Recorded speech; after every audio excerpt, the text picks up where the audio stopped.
Yeah, great. So, the talk will be about binary deprotection with MetaSM. So first we'll introduce what is MetaSM, and then we'll get into binary deprotection and maybe some other stuff. So, let's start. What is MetaSM? MetaSM is a framework. So it's a huge package of things that allows you to work with binary material. So you can debug a running program. You can disassemble a running program. You can running or not so running, in fact. You can compile stuff. You can create an executable that will run on Windows. You can create a shellcode from an assembler listing. You can do this kind of things. So it was written in Ruby. So Ruby is a scripting language. You may have heard about it. It's self-contained. It doesn't use some external binary for the assembling or things like that. So one of the main, the first features of the framework is an assembler and a disassembler. So right now it can handle IA32, so standard PC code. It can also handle MIPS code, so it runs. It can handle some embedded program. But the design of the framework is so that you can fairly easily add new architectures. So the feature set is quite complete on IA32. It can handle all the standard modes, the new 64 bits and stuff like that. So another feature is the debugger. So you can have a direct interface to the debugging primitives of many operating systems like Linux, Windows. It can also handle remote debugging through a network protocol used by GDB. So it's kind of a standard for this. Some of the newer features include a C compiler and a C decompiler, but we'll see that it's in the works. And you have a graphical user interface, so it's really easy. So a quick example of graphical interface. So this is a debugger that can handle Linux programs. And you have the brand new interface, which is graphical and handle pixels and colors and stuff. So we'll have a quick demo for this. Do we have a quick demo? Yeah, I think we have a quick demo. So yeah. So one of the features that is available in the framework is the ability to handle debugging over the network using the GDB protocol, and that's something that is exposed by you can enable when you run a virtual machine using VMware. You can enable a debugging stub that will allow you to interact with the virtual machine running. So we can. So I just launched. I launched a virtual machine running a Linux kernel, and now I'm going to connect to it using the GDB interface. And here we are.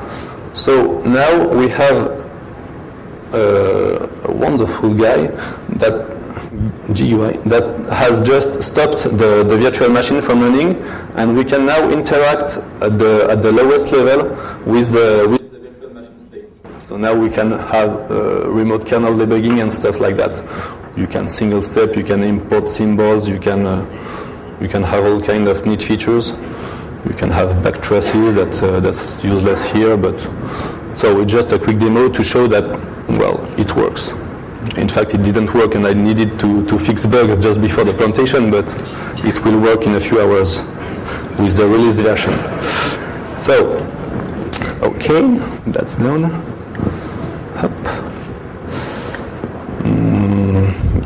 the slides. How does it work? So once again, the framework uses direct manipulation of the US primitives. That means we don't have an abstraction layer using an external program. We don't use hacks like reading the input and output of a GDB program or things like that. We directly interact with the operating system primitives, and that's very practical because that allows us to have a very fine and precise control on what's going on the machine. We can have all the possibilities offered by the operating system. So that's a low-level interface, and on top of that, MetaSM offers a unified high-level interface that's the same for when you're working on a Linux program, on a Windows program, on a remote program using the GDB server protocol. And the high-level interface has what you would expect from a high-level debugger. You can set up conditional breakpoints. You can register actions to be run whenever some breakpoint is hit. You can have all kind of neat features, and it's really neat, easy to use, and it enables you to create very different kind of programs quite easily in a few lines of code, and those programs will run on Windows, on Linux, on a remote target. So we have samples that may dump, that may there are some samples in the framework that shows a few examples of what's possible to do. So one of the other features of MetaSM is a C compiler. So for now, it's only a very simple C compiler. It generates some code that's quite ugly. It doesn't handle all the construct allowed by the C standard. It works for now only on x86 32 bits. But one key point is that it's integrated into the framework, and the framework is written in Ruby. So you can the goal of the framework is that you can take the working C compiler that can take a C source and output a Windows executable, and you can patch a small part that you may want to patch, and without having to worry about all the stuff that's around. So one of the things we've done with that is running a C source code and patching the framework so that the generated executable in the end is not a standard Windows binary, but it's a custom shellcode that will dynamically resolve symbols. That means that you can write a C source code that will that may run as an executable, and using the specially crafted linker, you may output the same functionality, but it will be embedded in a shellcode that will find all the library it needs, all the functions it needs dynamically at runtime. So this means that for shellcode development, it's a quite neat feature, because you can test your shellcode by outputting a real executable that you can double-click and launch it, and then when the shellcode is done, you use the special linker, and you will generate a shellcode that will run on a remote machine in the address space of some other program, and it will do dynamic symbol resolution through the PEB and stuff like that. So that's one of the strengths of the framework, is that you have a set of features that works. I mean, here it's a C compiler, and you can reuse most of the features and change the single thing you want to change, and get some other working parts. Okay, so now to be more on topic of the talk here, we will talk about binary deprotection. But we'll get more into this later. So the main part of this is we'll reuse one of the biggest features of MetaSM, which is its disassembler. So you have a wonderful screenshot with lots of color and stuff, and it shows some program. I don't know what it does. Well, not here. So when you want to work with binary code using a disassembler, usually you'll get to IDA Pro. IDA Pro is a commercial decompiler, disassembler, and stuff like that. And it works very well on you compile a binary, you load it in IDA, and you get almost your source code directly. It's very good. It can recognize. It can recognize standard libraries. It can recognize standard functions. It handles symbols very well and stuff like that. But when you deal with protected code, you hit some very hard limitations of this software, because it's quite dumb. It does no code interpretation, and it has some strong hypotheses on the behavior of the binary code.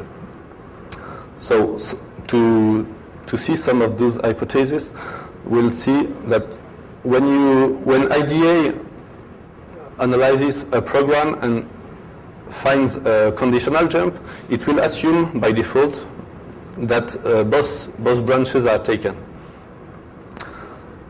This may be a drawback when you have a code protection that have a conditional jump that is in fact not conditional, and you may have a fake condition so that the real code when run will always take one branch and never the other, and then the code protector will use this fact to make the other branch point to some junk code that will generate invalid code, and that will clutter the IDA output. You have also some other limitations, like in IDA, two binary instructions will never share the same memory space, and also that when IDA encounters a call instruction. Call is an assembly instruction that will run a subfunction and then normally get back to the caller.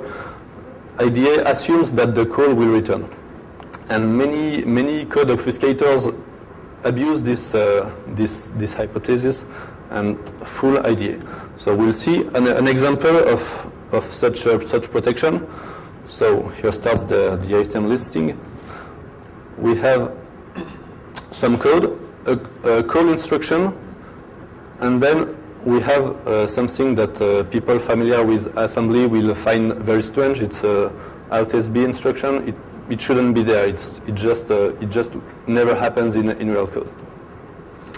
And why do we see this in IDA? We see that the function that is called by the call instruction, sub40 stuff, it's not a real subfunction, but in fact it will patch its return address on the stack, so that as this add instruction, it will increment its return address, so that in fact when the code is run, you run through the instructions, you get into the call, the subfunction runs, and when the subfunction returns, you don't return back to the instruction here following the call, but 1 byte later through the TMP instruction. And there, IDA did not see that. So if the protection was a bit smarter, it could have put anything instead of the OutSB instruction, like a jump somewhere else, and then IDA would never have found the real code that is run by the processor. And so when you're trying to analyze the binary, you have to manually take care of this kind of stuff to find the real code that's interesting, because most of the time